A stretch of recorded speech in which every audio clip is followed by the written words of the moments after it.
Hello दोस्तों, कैसे हैं आप। दोस्तों मैं जा रही थी अपने ससुराल कानपुर।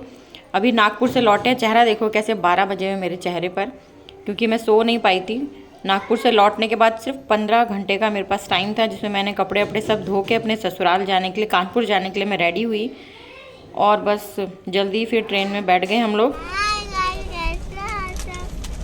दिन में दादी की गई में जाना कानपुर। और ट्रेन में बैठने के बाद मुझे सुकून मिला, चैन की मैंने सांस ली, क्योंकि जो आराम मुझे मिला था वो ट्रेन में आकर ही मिला था। देखिए ट्रेन में ये जो हमारे सामने बैठे हैं लोग, इनके साथ बहुत अच्छा लगा। इनकी बेटी के साथ जो है मेरा बेटा खेल रहा था, तो ये सफ़र बहुत अच्छा निकला। इसके बाद हमें जो है अगली ट्रेन भी चेंज करनी थी। हम यहाँ पर उतर गए भूसावर में। यहाँ दोस्तों हम भूसावर में उतर गए, और ये महाराष्ट्र में ही पड़ता है भूसावर। फिर ये देखिए मेरे पति देव को जल्दी जल्दी जा रहे हैं ढूंढने के लिए कि प्रतीक्षालय मिल जाए, वेटिंग रूम, क्योंकि वहाँ पर हमें प्रतीक्षालय में बैठ के प्रतीक्षा करनी है अगली ट्रेन के लिए, जो हमें कानपुर तक लेकर जाएगी। अब उस ट्रेन का हमें जो है वेट करना था। रात का टाइम था और हमारी ट्रेन कुछ 11:30 के आसपास थी, तो रात भी काफ़ी हो चुकी थी। ये मिल गया हमें प्रतीक्षालय, जहाँ पर हमें वेट करना था अपनी ट्रेन के लिए। बस फिर क्या था, यहीं पर हम रुके थोड़ी देर, और सो तो सकते नहीं थे। फिर यहाँ पर ये देखिए टीवी भी सब लगी। हमने बढ़िया सा, मैंने अपना ये प्याज व्याज काटा, सलाद बनाया, उसमें नमक छिड़का, और ये मैं पनीर की सब्ज़ी घर से बना करके लाई थी, क्योंकि लंबी जर्नी होती है 24 घंटे की, पुणे से कानपुर तक की। तो फिर हमने यहाँ पर बढ़िया सा जो है अपने सूटकेस को ही बना लिया टेबल, और ये यहाँ पर खाने के लिए बैठ गए। ये देखिए बढ़िया रोटी वोटी, बड़ा टेस्टी खाना था। सफ़र में जब जाओ तो खाना बहुत टेस्टी लगता है, घर का बना हुआ अगर मिल जाए तो। फिर इसके बाद फिर इंतज़ार, आखिर बैठे तो जो थे हम वेटिंग रूम में, तो इंतज़ार तो बना ही था। इंतज़ार करने के बाद में फिर हमारी जो अगली ट्रेन है उसका टाइम हो चुका था, तो हमने जल्दी जल्दी फिर वहाँ से सामान समेटा फटाफट कि अब निकलते हैं। अब बेटा कहने लगा कि मुझे कुछ खाने को और दे दो, फिर इसे भी खिलाया थोड़ा बहुत नमकीन खाने के बाद में सब वहाँ से जो है अपने बैग में वापस भरा, और भर के फिर निकल पड़े अगली ट्रेन के लिए। समय हो चुका था कुछ 11:20 के आसपास। ये देखिए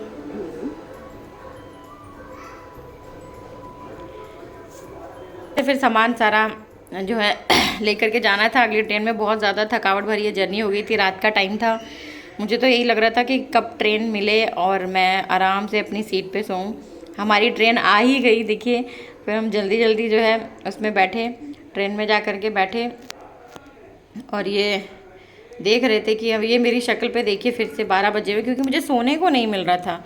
मैं जब से पुणे से चली थी मैं ऐसे ही जगी हुई हूँ पूरी रात भर। पैकिंग करने में काफ़ी समय गया। ये मैंने भैया से जल्दी जल्दी लिए, जो है अटेंडेंट भैया से, चद्दर वद्दर फटाफट से सो गए, और हो गई है अगली सुबह। गुड मॉर्निंग दोस्तों ट्रेन में ही गुड मॉर्निंग हो गई। ये मैंने वहाँ से चाय पी, लेकिन चाय टेस्टी बिल्कुल भी नहीं थी, क्योंकि जो है जब ख़त्म हो जाता है ये महाराष्ट्र, उसके बाद जो चाय मिलती है वो अच्छी नहीं मिलती है।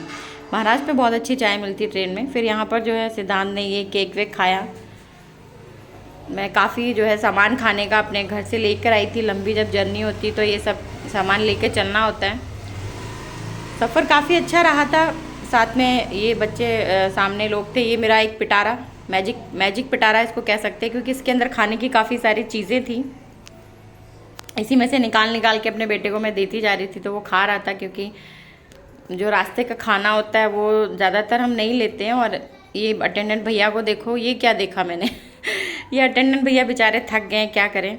ये भी अब जब टाइम मिलता है तो सो जाते हैं ये अटेंडेंट भैया, क्योंकि ट्रेन में फिर क्या ही करेंगे। ये देखिए ये मेरी सीट। अब मैं वहाँ जाके दोबारा से जो है बैठती हूँ, क्योंकि मुझे भी अब भूख लगने लगी थी कि कुछ खाऊं। तो एक घर से मैं बना के लाई थी लड्डू, जो कि ड्राई फ्रूट्स के लड्डू होते हैं गोंद के, वो मैं बना के लाई थी। चलिए इनको खाती हूँ मैं, अब खिलाती हूँ। वैसे मेरा बेटा खाता नहीं है।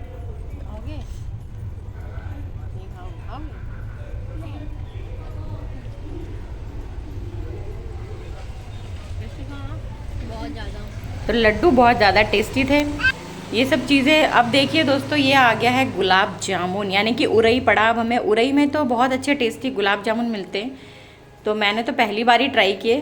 कानपुर जाने की जर्नी के बीच में खाने पीने का इतना सारा। ये देखिए गुलाब जामुन कितने सारे मिल गए। ये जो गुलाब जामुन आप हैरान हो जाएंगे, सिर्फ 100 रुपये के हैं।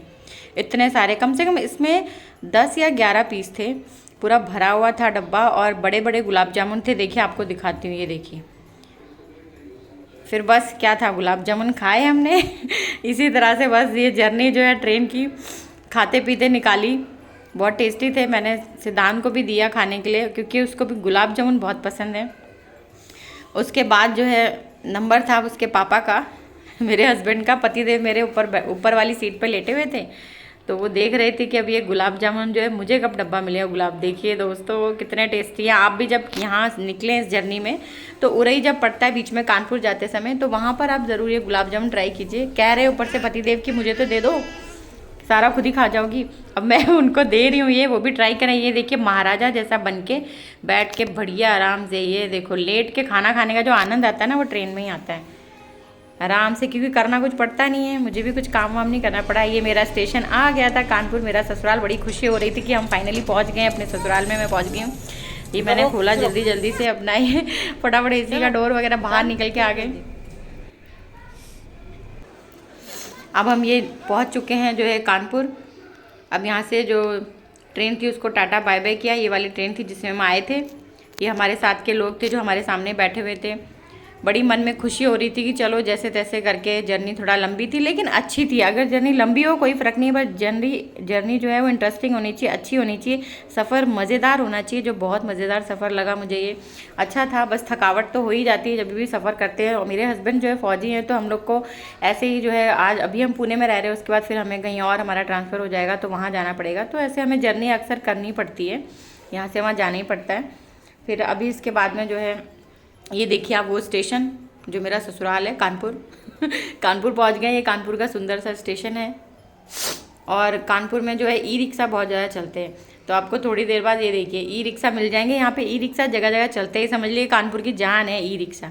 फटाक से इसमें बैठो और कहीं भी पहुंच जाओ। अब हमने भी जल्दी से ऑटो ले ली, ऑटो हम बैठ गए और फिर घर जाने के लिए हमने वहाँ पे कल्याणपुर में जो है सत्यम एक स्वीट होम है, वो सत्यम मिठाई की दुकान, वहाँ से हमने मिठाई भी ले ली घर में, क्योंकि जाते हैं तो हमारे यहाँ पे तो जब जाते हैं तो अपना मन करता है ना कि मिठाई वगैरह लेके जाएं सबके लिए, तो बड़ी इच्छा होती है। तो फिर मिठाई वगैरह वहाँ से ख़रीद ली। अब ये पहुँच गई ये मेरे जो ससुराल का बाहर ये दरवाज़ा है, राशन की दुकान है मेरे जेठ जी की।